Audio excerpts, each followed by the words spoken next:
మీరు ఒకలా ఉంటే ప్రతిబింబం ఒకలా కనపడదు. కానీ సూర్యరథం ఈశాన్య దిక్కుకి తిరిగేటప్పటికీ ఆ సూర్యనారాయణమూర్తి బింబం అయితే ప్రతిబింబం మాత్రం ఇంకోలా కనపడుతుందిట. ఆయన పచ్చటి పట్టుపుట్టం కట్టుకుంటాడు, ఆయన నాగచర్మాంబరధరుడై ఉంటాడు.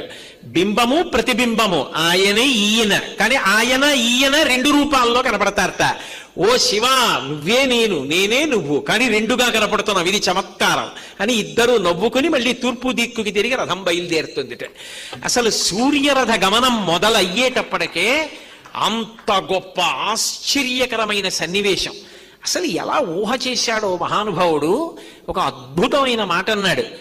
సూర్యోదయం జరిగి సూర్యరథం బయలుదేరుతుంటే సృష్టికర్త, స్థితికర్త, ప్రళయకర్త ముగ్గురు బెంగ పెట్టుకుంటారట. ఎందుకు బెంగ పెట్టుకుంటారంటే బ్రహ్మగారు అనుకుంటారట, అమ్మో సూర్యరథం బయలుదేరింది, ప్రారంభంలో లేత కిరణాలు పడి